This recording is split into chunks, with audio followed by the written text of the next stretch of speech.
কোন দুটি শ্লোক চোখ বন্ধ করে একবার বললে সারাদিন ভালো কাটবে? রোজ সকালে উঠে গীতার কোন দুটি শ্লোক বলা উচিত? কোন দুটি শ্লোক বললে সম্পূর্ণ গীতা পাঠের ফল পাবেন? এই প্রশ্নের উত্তরই পাবেন আজ এই ভিডিওটির মাধ্যমে। বন্ধুরা, আমরা সকলেই প্রায় জানি যে নিত্য গীতা পাঠ করলে জীবনে কত শুভ পরিবর্তন আসতে পারে, কিন্তু এখনকার ইঁদুর দৌড়ের সমতুল্য জীবনযাপনের মাঝে ক্লান্ত হয়ে শান্ত হয়ে বসে গীতা পাঠ করাও আমাদের পক্ষে সম্ভব হয়ে ওঠে না। কিন্তু আপনারা জানেন কি গীতার কোন দুটি শ্লোক পাঠ করলে সম্পূর্ণ গীতা পাঠের ফল পাওয়া যায়? চলুন তবে আজ আমরা সেই দুটি শ্লোক সম্পর্কে জেনে নিই। প্রত্যেকদিন সকালবেলায় উঠে এই দুটো শ্লোক অবশ্যই পাঠ করবেন। এই দুটি শ্লোক কি তা জানার আগে আপনারা যারা এই চ্যানেলে নতুন তারা অবশ্যই চ্যানেলটি সাবস্ক্রাইব করুন এবং বেল বাটনে প্রেস করুন এই রকম আরো অনেক নতুন ভিডিওর নোটিফিকেশন পেতে।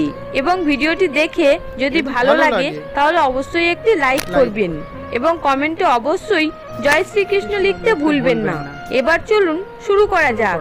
বর্তমান সময়ে মানুষ যত কোলাহলের মধ্যে থাকুক, দিন শেষে নিজেকে একা বলে মনে করি।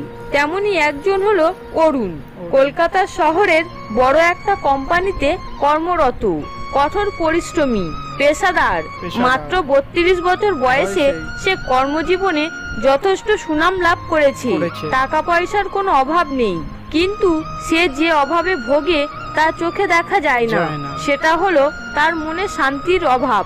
বেশ কয়েক বছর আগে যখন কর্মসূত্রে নিজের শহর ছেড়ে পরিবার পরিজন ছেড়ে সে কলকাতায় এসে হাজির হয়, তখন তার এখানে কেউ ছিল না। এখানকার মানুষদেরকে সে সেইভাবে চিনত না। এখানকার রাস্তাঘাট জায়গা সে কিছুই সেইভাবে চিনত না। তখন বেশিরভাগ সময়টা কাটতো অফিসে বসে কাজ করতে করতে। দিন শেষে যখন সে বাড়ি ফিরতো তখন তার মনের ভিতরটা মোচড় দিয়ে উঠত। ছোটবেলা থেকে জয়েন্ট ফ্যামিলিতে বড় হয়ে ওঠা, বাবা মা, জেঠু জেঠিমা, কাকু কাকিমা, ভাই বোনেদের সাথে ভরা সংসারে মানুষ হয়েছে সে। কিন্তু শহরে সে এমন একলা পরিবেশে থাকতে থাকতে তার দম বন্ধ হয়ে আসছিল। তাই প্রতিদিনই অফিস থেকে যখন সে বাড়ি ফিরতো চেষ্টা করত যেন বেশিরভাগ সময়টা রাস্তাতেই কাটি। তাই সে অনেক অচেনা পথে হাঁটতে থাকতো। নতুন নতুন রাস্তার সাথে তার পরিচয় হতো। সেই রকমই এক সন্ধ্যায় ক্লান্ত হতাশাগ্রস্ত অরুণ একটি পুরনো বইয়ের দোকানের সামনে হোঁচট খেয়েছিল। অপরিচিত একটি রাস্তা আবিষ্কার করতে গিয়ে যখন সেই দোকানের খোঁজ পেল, তখন সে সেই দোকানের ভিতরে ঢুকে চারপাশে দেখতে থাকি। ধুলো ভর্তি তাকগুলোর মধ্যে সে ভগবদ গীতার একটি পরিচ্ছন্ন কপি খুঁজে পেয়েছিল। কৌতূহলী হয়ে সে সেটি কিনে নিয়ে ঘরে এসে পড়তে শুরু করেছিল। সেইবার সেই গীতা তাকে একরকম ভাবে রক্ষা করেছিল, তাকে সকল হতাশা থেকে মুক্ত করেছিল। ছোটবেলায় অরুণ তার বাড়িতে ঠাকুমাকে, তার বাবা মাকে, এমনকি জেঠু জেঠিমা সহ পরিবারের সকলকে গীতা পাঠ করতে শুনেছিল। সে জানতো যে যখনই গীতা পাঠ করা হয় তখনই মনের ভিতরের সমস্ত কোলাহল মিলিয়ে যায়। তাই যখন সে নিজে এমন কষ্টের মধ্যে দিয়ে যাচ্ছিল, গীতা হাতে পেয়ে তখন সে বুঝতে পারল ভগবানই তাকে কৃপা করেছেন। কিন্তু সেই গীতা পড়া সম্পূর্ণ হয়ে যাওয়ার পর বেশ কয়েক বছর কেটে গেছে। তারপর থেকে অনেকবার অরুণ গীতা পাঠ করার চেষ্টা করেছে। অরুণ শুনেছিল যে প্রতিদিন গীতা পাঠ করলে মনের ভিতরে শুভ শক্তির সঞ্চার হয়, কিন্তু কর্মজীবনের ব্যস্ততায় সম্পূর্ণ গীতা পাঠ কখনো সফল হয় না। বেশিরভাগ দিন তো গীতা গ্রন্থকে ছুঁয়ে দেখাও সম্ভব হয় না। গীতা পড়ার পর বেশ কয়েকটা বছর কেটে গেছে, ফলে অরুণের মনে আবার ধীরে ধীরে হতাশা বাসা বেঁধেছে। এমনই একদিন সে যখন অফিসের ক্যান্টিনে বসে টিফিন করছিল, তখন তার এক উচ্চপদস্থ কলিগ এসে তার পাশে বসে। সে এই কয়েক বছরে অরুণকে ভালোভাবেই চিনেছিল। অরুণের মুখ চোখের অবস্থা দেখে সে জিজ্ঞাসা করে, তোমার এমন অবস্থা কেন অরুণ? অরুণ কিছুক্ষণ চুপ থেকে তারপর তার সমস্যার কথা তার কলিগকে জানায়। সবটা শোনার পরেই সেই কলিগ বলে, সত্যিই বলেছ। সারাদিন অফিসের কাজকর্ম করে খেটে খুঁটে বাড়িতে যাওয়ার পর নিজের ভিতরে আর এনার্জি থাকে না। সম্পূর্ণ গীতা পাঠ সে তো অনেক বড় বিষয়, অনেক ধৈর্যের বিষয়। আর অফিস থেকে বেরোনোর সময় এমন তাড়া থাকে যে গীতা পাঠ করা সম্ভব হয় না।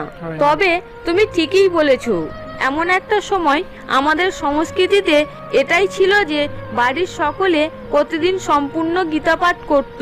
সেই কারণেই তো তাদের সকলের মন সুস্থির থাকতো। তারা জীবনকে যেমন উপভোগ করতে পারত, তেমনি বাঁচার আসল অর্থও জানতো। এখনকার সময়ে আমাদের পরিস্থিতি এমন হয়েছে যে আমরা বাঁচার জন্য টাকা রোজগার করি, কিন্তু বাঁচতে আর পারি কোথায়? ছোটাছুটিতেই তো জীবন শেষ হয়ে যাচ্ছে। তবে জানো তো অরুণ, আমাদের পরিবারের গুরুদেব আমাদের একটা বেশ উপায় বলে দিয়েছেন। তিনি বলেছেন যে ভগবদ গীতার এমন দুটি শ্লোক আছে, যে দুটি শ্লোক প্রতিদিন পাঠ করলে সম্পূর্ণ গীতা পাঠের ফল লাভ হয়। তুমি চাইলে এটা করতে পারো।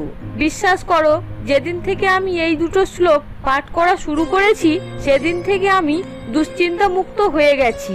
অরুণ এই কথা শুনে তার সিনিয়রকে জিজ্ঞাসা করে সেই দুটো শ্লোক সম্পর্কে। শ্লোক দুটির সম্পর্কে জানতে পেরে অরুণ ঠিক সেই দিনই বাড়িতে ফিরে সেই দুটো শ্লোক মুখস্থ করে নেয়।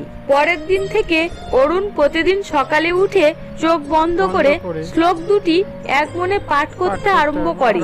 সপ্তাহখানেক পর থেকে সে বুঝতে পারে তার জীবনের অনেক পরিবর্তন এসে গেছে। তার সকল দুশ্চিন্তা ধীরে ধীরে কমে যাচ্ছে। তার যত সমস্যা যেন এক এক করে কেটে যাচ্ছে। সে নিজের মধ্যে এক আত্মবিশ্বাস খুঁজে পায়। প্রত্যেকটা দিন তার ভালো কাটতে শুরু করে। অরুণ সেই দিন থেকে সেই শ্লোক দুটির মর্ম বুঝতে পারে। বন্ধুরা, সেই শ্লোক দুটি হলো ভগবদ গীতার প্রথম অধ্যায়ের প্রথম শ্লোক, ধর্মক্ষেত্রে কুরুক্ষেত্রে সমবেত যজুৎসব মামকা পাণ্ডবশ্চৈব কিম কুর্বত সঞ্জয়। অর্থাৎ এই শ্লোকটির অর্থ হলো, সঞ্জয় ধর্মভূমি কুরুক্ষেত্রে যুদ্ধের ইচ্ছায় সমবেত আমার এবং পাণ্ডুর পুত্রগণ কি করল। বিশ্লেষণ: 1. ধর্মক্ষেত্রে কুরুক্ষেত্রে অর্থাৎ কুরুক্ষেত্রের পবিত্র ভূমিতে কুরুক্ষেত্রের যুদ্ধক্ষেত্র হচ্ছে ধর্মক্ষেত্র। ন্যায় বা ন্যায়ের ক্ষেত্র হিসেবে উল্লেখ করা হয়েছে। সমবেত যজুৎসব অর্থাৎ একত্রিতভাবে যুদ্ধ করতে ইচ্ছুক। উভয় সেনা কৌরব এবং পাণ্ডব যুদ্ধে লিপ্ত হওয়ার অভিপ্রায়ে একত্রিত হয়েছে। মামকা পাণ্ডবশ্চৈব অর্থাৎ আমার পুত্র অর্থাৎ কৌরব এবং পাণ্ডব অর্থাৎ পাণ্ডুর পুত্র।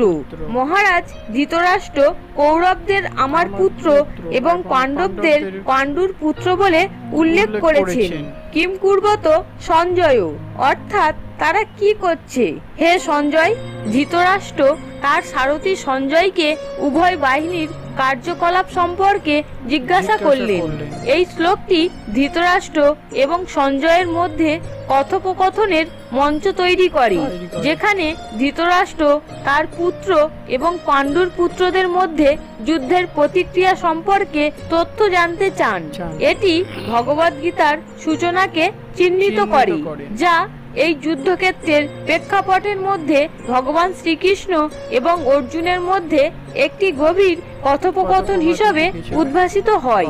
আর যে শ্লোকটি পাঠ করতে হবে সেটি হলো গীতার অষ্টাদশ অধ্যায়ের শেষ শ্লোক, যত্র যোগেশ্বর কৃষ্ণযত্র পার্থ ধনুর্ধর তত্র শ্রীবিজয় ভূতির্ধুবা নীতির মতির মম। অর্থাৎ এই শ্লোকটির অর্থ, যেখানে যোগেশ্বর শ্রীকৃষ্ণ এবং গান্ডীর ধনুর্ধারী অর্জুন অবস্থিত, সেখানে শ্রী বিজয় বিভূতি এবং অচল নীতি বিদ্যমান। এই আমার অভিমত। বিশ্লেষণ: যত্র যোগেশ্বর কৃষ্ণ অর্থাৎ যেখানে শ্রীকৃষ্ণ আছেন, যজ্ঞের গুরু।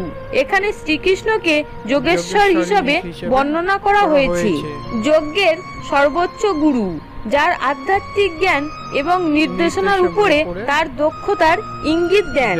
যত্র পার্থ ধনুর্ধর অর্থাৎ সেখানে আছেন অর্জুন, ধনুকের চালক অর্জুন হলেন মহান যোদ্ধা এবং তীরন্দাজ। এখানে তাকে ধনুর্ধর নামে উল্লেখ করা হয়েছে। যুদ্ধে তার দক্ষতার উপরে জোর দেওয়া হয়েছে। তত্র শ্রীবিজয় ভূতির্ধুবা নীতির্মতির মম, অর্থাৎ অবশ্যই ঐশ্বর্য, বিজয়, অসাধারণ শক্তি ও নৈতিকতা থাকবে। এটি আমার মতামত। ভগবান শ্রীকৃষ্ণ উপসংহারে বলেছেন যে যেখানে কৃষ্ণ এবং অর্জুন উভয়ই একসাথে থাকবে সেখানে নিশ্চিত সাফল্য, শ্রীবৃদ্ধি, শক্তি এবং ধার্মিকতা থাকবে। ভগবদ গীতার এই শ্লোকে জীবনের শ্রেষ্ঠত্ব এবং ধার্মিকতা অর্জনের জন্য ঐশ্বরিক নির্দেশনা এবং মানুষের প্রচেষ্টার গুরুত্ব তুলে ধরে। এই আধ্যাত্মিক জ্ঞান এবং ব্যবহারের দক্ষতার মধ্যে সমন্বয়ের উপরে জোর দেয়। পরামর্শ দেয় যে নিজেকে ঐশ্বরিক নীতির সাথে সারিবদ্ধ করা অনিবার্য সাফল্য এবং নৈতিক সততার দিকে পরিচালিত করে। তাই বন্ধুরা, অবশ্যই এই দুটি শ্লোক সকালে ঘুম থেকে উঠে নিয়মিত পাঠ করবেন। পারলে এই দুটি শ্লোকের অর্থও পাঠ করবেন। দেখবেন আপনার জীবনের সকল সমস্যা ভগবান শ্রীকৃষ্ণের কৃপায় দূর হয়ে যাবে। আপনি নিজের ভিতরে এক অপূর্ব শক্তি অনুভব করতে পারবেন এবং আপনার জীবনে আসা প্রত্যেকটা বাধার সম্মুখীন হয়ে আপনি খুব সহজেই সেই বাধাকে দূর করতে পারবেন। বন্ধুরা, ভিডিওটি দেখে যদি ভালো লাগে তাহলে অবশ্যই একটি লাইক করবেন এবং ভিডিওটি দেখে যদি উপকৃত হন তাহলে কমেন্টে পুরো শ্রদ্ধার সাথে লিখবেন জয় শ্রীকৃষ্ণ, হরে কৃষ্ণ।